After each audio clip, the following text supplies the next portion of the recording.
5:30টার সময় ভোর ভোর উঠে পড়ে অফ ক্যামেরাতে অনেক কাজই করে নিয়েছি। এরপর চলে এসেছি। আমি আগে ভাবলাম যে বেডরুমটা একটু গুছিয়ে নিই, আর কাপড় জামাগুলো সকালে উঠে পরে ভিজিয়েছি, সেগুলো তারপর কাচা ধোয়া করব।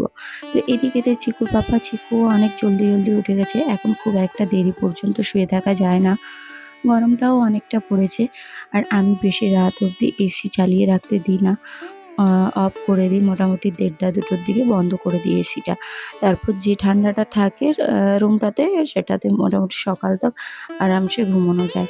তো চিকু মোটামুটি একটু দেরিতে ওঠে, কিন্তু আগের থেকে এখন অনেক জলদি উঠছে জানো। আগে যেখানে চিকু উঠতো মোটামুটি 7:30টার দিকে, সেখানে এখন চিকু 6:40 7টার মধ্যে উঠে যায়।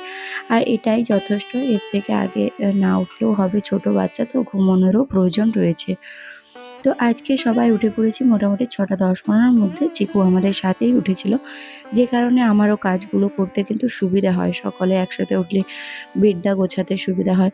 তো সকালেতে আমি বাইর ঝাড় দেওয়া, দেখতে পাচ্ছ ছাদটা পরিষ্কার করেছি, জামা কাপড় ভিজিয়েছিলাম, চা করেছি, ঘর ঝাড় দিয়েছি, তারপর কিন্তু বেড ঠিক করে কাপড়গুলো কেচে নিয়েছি। তার মানে বুঝতে পারছো, ক্যামেরাটা যখন অন করেছি তখন মোটামুটি 6:30 বেজে গেছে।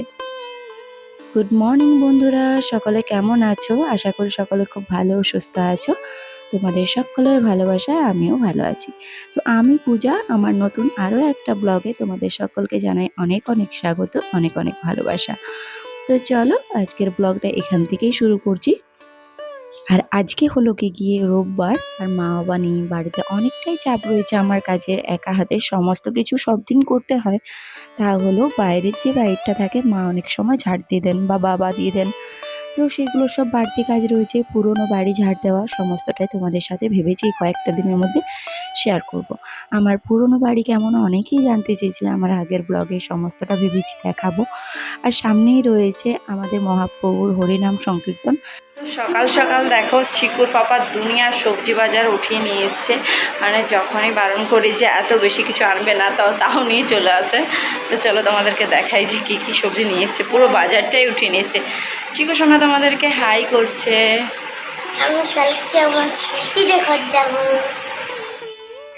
আমাদের এখান থেকে 2 কিলোমিটার দূরে একটা সবজির কিন্তু মান্ডি বসে, রোজ সকাল ভোরে ভোরে বেশ ফ্রেশ সবজি পাওয়া যায় সেখান থেকে। তো চিকু বাবা চলে গিয়েছিল সেখানে। আর দেখো ব্যাগ নিয়ে যায়নি, সেই কারণে বড় ওরা প্লাস্টিক দিয়েছে, তাতে প্রচুর সবজি ভরে নিয়ে চলে এসছে। তো দেখতেই পাচ্ছ কত কিছু নিয়ে এসছে।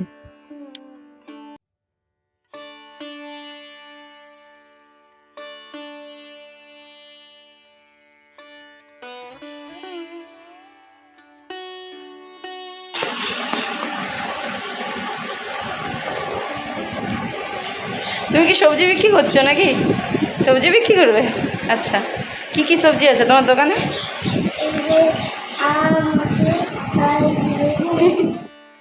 আর সবজির সাথে সাথে এই যে দেখো নিয়ে এসছে সিঙ্গাড়া, নিয়ে এসছে আর চপ নিয়ে এসছে।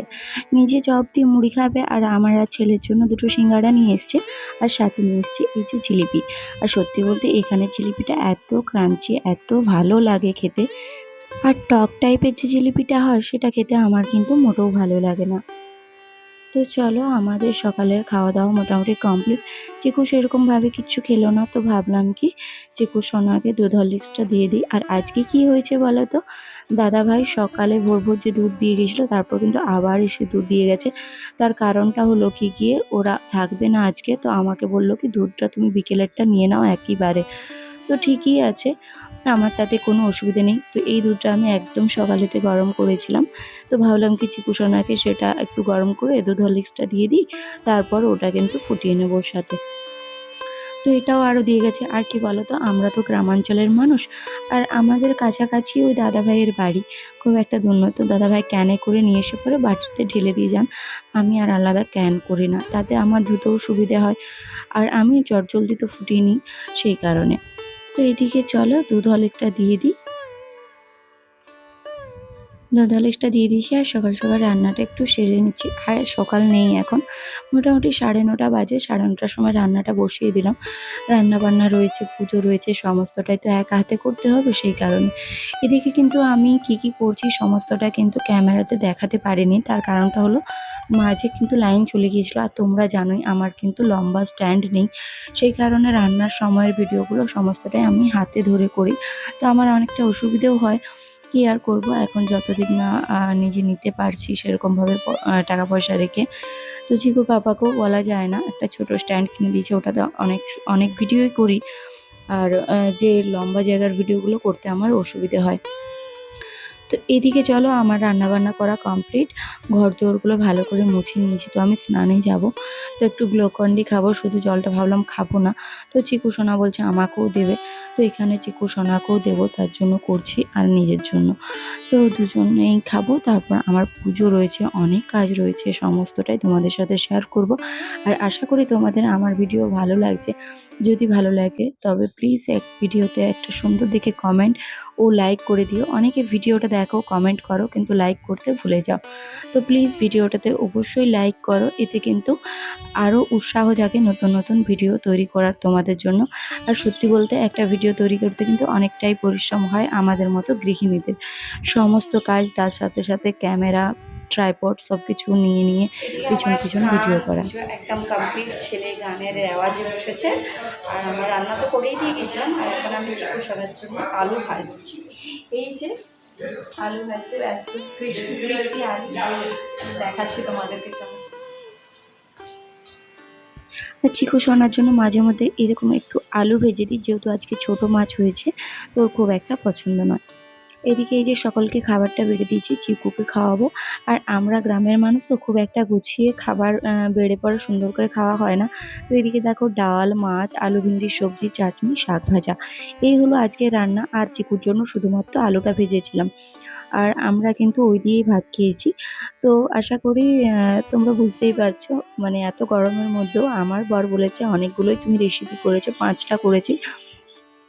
তো যাক, কি আর করবো, এর থেকে বেশি এখন করতে পারা যায় না। আর আমাকে দেখে বুঝতেই পারছো তোমরা, ঘেমে আমার অবস্থা একদম খারাপ হয়ে গেছে, ব্লাউজ ভিজে গেছে ঘেমে।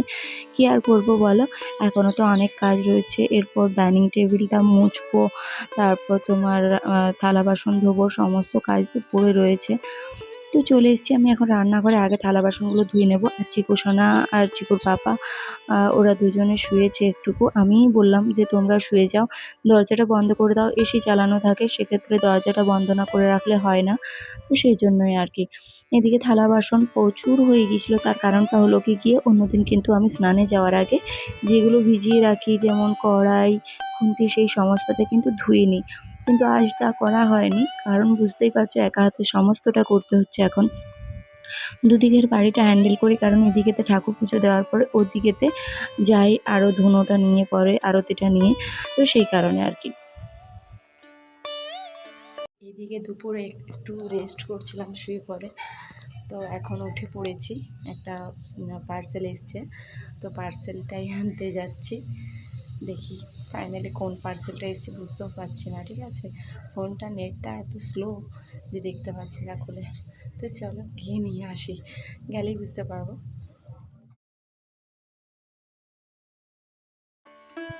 অনেকদিন ধরে ভেবে রেখেছিলাম যে আমার বাগানের এই যে ছোট্ট নিচটাতে যে ছোট 10টা 12টা গাছ লাগিয়েছি, তোমরা কি নামে বলো অবশ্যই জানিও।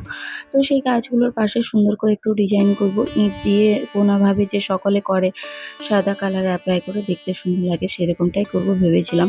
তো পুরোনো ইট দিয়ে করছি, নতুন ইট আর কোথায় পাবো। তো আশা করি তোমাদের ভালো লাগবে। আমি ফাইনাল লুকটা পুরো দেখাবো, তোমাদের সাথে শেয়ার করব পরের ভিডিওতে। এখন যতটা পাচ্ছি আগে কমপ্লিট করে নিই, স্ট্রাকচারটা রেডি করে নিই। তো চলো ঝটপট করে ইটগুলো বসিয়ে নিই, তারপর তোমাদেরকে দেখাচ্ছি। আর তোমরা আমাকে আগের ভিডিওতে দেখেইছো আমি নিচে যে ছোট গাছগুলো লাগিয়েছিলাম। আর গাছ লাগাতে আমি ভীষণ ভালোবাসি সত্যি বলতে। এত রোদ গরম তাতেও কিন্তু আমি গাছের প্রতি 3-4 বার যত্ন করি সারাদিনেতে। গাছকে জল দেওয়া, মাটি কোপানো, শুকনো ডাল ভেঙে ফেলা, শুকনো পাতা ফেলা, সমস্তটাই কিন্তু আমি করতে ভুলি না। তো চলো এই ইঁটগুলোকে আগে সুন্দরভাবে বসিয়ে নিই। এই দেখো ইটগুলো আমি সুন্দরভাবে বসিয়ে নিয়েছি, তো দেখতে ভালো লাগছে তাই না বলো? স্ট্রাকচারটা কিন্তু এরকমভাবেই করেছি, আর এতে যখন হোয়াইট সিমেন্ট অ্যাপ্লাই করবো আশা করি তোমাদের ভালো লাগবে। তো দেখো দেখতে দেখতে আমার গাছগুলো কিন্তু একটু একটু করে অনেকটাই বড় হয়ে গিয়েছে। ঘেমে একদম পুরোপুরি অস্থির হয়ে গেছি, প্রায় 1 ঘন্টা ধরে খাটাখাটি করে পরে জাস্ট ইট বয়ে নিয়ে এসে এই লুকটা ক্রিয়েট করেছি। আর আমার ভীষণ ইচ্ছে ছিল এইরকমভাবে নিচে ওই যে 10টা 12টা ফুলের গাছগুলো হয় ওগুলো পুরোপুরি লাগাবো, একদম পুরো সুন্দরভাবে থাকবে। আর যখন একসাথে প্রচুর ফুল ফুটবে দেখতে ভালো লাগবে। আর এই যে ইটের পোর্শনটা আমি করেছি এরকম করে শেপ করে, এটা আমি হোয়াইট সিমেন্ট এর উপরে অ্যাপ্লাই করব যাতে এটা দেখতে আরও সুন্দর লাগে। তো পরের ভিডিওতে তোমরা সেটাও দেখতে পাবে। তো চলো এখন আগে চেঞ্জ করব, সন্ধে দেওয়া রয়েছে। আর চিকুর রুমের জন্য কয়েকটা আমি ছোট ছোট ওয়াল সেলফ নিয়েছি, যেটাতে ছোট ছোট শোপিস রাখবো। অনেক দিন ধরে ওর ইচ্ছে ছিল, সেই সমস্ত কাজগুলো করব। তো চলো বাকি কাজগুলো আগে সেরে নিই। সব থেকে আগে আমি কাপড়টা চেঞ্জ করে আগে গা হাত পা ধুয়ে ভালো করে একটু ফ্রেশ হয়ে নেব। সেখান থেকে ইঁটগুলো বয়ে নিয়ে এসেছি, একদম অবস্থা খারাপ হয়ে গেছে। তো চলো, তো এরপর কিন্তু আমি একদম জামা কাপড় চেঞ্জ করে নিয়েছি, শাড়িটা চেঞ্জ করে নিয়ে ঠাকুরকে আগে সন্ধে প্রদীপ দেখিয়ে চলে এসেছি। কিন্তু আমি চুকুর রুমটা একটু গোছাতে ভেবেছি। সেই যে দুপুরে জিনিসগুলো এসছে সমস্তটাই তোমাদেরকে দেখাবো, আর সেইগুলো দিয়ে একটু ডেকোরেট করবো চিকু সোনার রুমটা, যাতে ওর রুমটা একটু দেখতে ভালো লাগে। আর সত্যি কথা বলতে ওর আবদার রাখার জন্য কিন্তু আমি ওই জিনিসগুলো নিয়েছি, ও অনেকদিন ধরে বলছিল। তো চলো যেখানটাতে করবো সেই জিনিসগুলো আগে সরিয়ে নিই। এখানটাতে চিকুর একটা গাছ থাকে, যেটা ব্যাম্বো ট্রি, লাকি ব্যাম্বো, তোমরা তো জানোই বরাবর যারা দেখো। তো সেই জায়গাটাকে আগে ক্লিন করে নিচ্ছি, একটু পরিষ্কার করে নিই। আর এই দেখো এই ওয়াল সেলফগুলো নিয়েছি, আর এই ওয়াল সেলফগুলোর কিন্তু খুব কম দাম, বাজেট ফ্রেন্ডলি, কিন্তু ভীষণ সুন্দর। সত্যি বলতে আমি ভেবেছিলাম পাছে পড়ে যায়, কিন্তু দেখলাম লাগাবার পরে বেশ হার্ড, কিন্তু বেশ শক্তপোক্ত, খুব একটা কিন্তু নরম নয়। যে টাকাটা নিয়েছে তার মধ্যে জিনিসটা ভালো, তোমরাও চাইলে কিন্তু এগুলো নিতে পারো। আর সত্যি কথা বলতে এইগুলোর আমার দাম নিয়েছে 120 টাকা। আমার যেহেতু এটাতে 4 পিস রয়েছে, আবার অনেকগুলোতে দেখলাম 6 পিস 8 পিস এরকম করেও রয়েছে, কিন্তু আমার এতগুলোর প্রয়োজন ছিল না, সেই কারণে আমার 4 পিসেরটা নিয়েছি, যে কারণে আমি 120 টাকা দিয়ে নিয়েছি। আর আমি এটা নিয়েছি মেশোর থেকে। তো চলো ঠিকঠাক করে আগে এগুলোকে লাগিয়ে নিই, ওয়ালেতে সেট করে নিই। আর আমি এগুলো কিন্তু হুক পিন দিয়ে সেট করছি, যে কারণে এটা কিন্তু বেশ সুন্দরভাবে এঁটে যাবে দেওয়ালের মধ্যে। ছোট ছোট হোয়াইটের মধ্যে যে হুক পিনগুলো থাকে সেগুলো। এই দেখো বসিয়ে নিয়েছি, আর এখন ভিডিওটা আমার চিকু সোনা করে দিচ্ছে। চিকুর এই যে দেখো লাবুবু ডলটা বললো ওপরে দিতে, ওপরে দিলাম। তারপর ছোট ছোট বিভিন্ন শোপিস দিয়ে ওর এটাকে একটু সাজিয়ে নিচ্ছি, কারণ এখন আলাদাভাবে সেরকম কিছু কেনা হয়নি সাজানোর জন্য। তো এই জিনিসগুলো ওর খুবই পছন্দ, তো সেই জিনিসগুলো দিয়ে সাজিয়ে নিচ্ছি। যেমন ধরো এই সান্টাটা তোমরা আগেই দেখেছো, যেটা আমি চিকু সোনার কাপ সিরাপের বোতল দিয়ে করেছিলাম, সেইটা রেখে নিচ্ছি। আর নিচে রেখে নেব আমার যে বর কনেটা থাকে তৈরি করেছিলাম ওটা। তো এই দেখো এটা হলো কি ফাইনাল লুক। আর তোমরা অবশ্যই জানিও যে আমার এই ডেকোরেটিভ আইডিয়াটা কেমন লেগেছে, চিকু সোনার রুমের এই জায়গাটা কেমন লাগছে অবশ্যই জানিও। তো চলো সব কিছু সেট করে দেওয়ার পরে একবার ফাইনাল লুকটা তোমাদের সাথে শেয়ার করে দিই। আর আশা করি তোমাদের আজকের ভিডিওটা ভালো লেগেছে। যদি ভালো লেগে থাকে অবশ্যই কমেন্টে নিজেদের মতামত জানিয়ে যেও। আর আমার চ্যানেলে যারা নতুন আসছো তারা অবশ্যই আমার চ্যানেলটিকে একটু সাবস্ক্রাইব করে পাশে থেকো, বেল আইকনটা অন করে রেখো, যাতে আমি ভিডিও দেওয়ার সাথে সাথে নোটিফিকেশনটা তোমরা পাও। তো চলো আজকের ব্লগটা এখানে শেষ করছি। সকলে ভালো থেকো, সুস্থ থেকো। গুড নাইট সকলকে।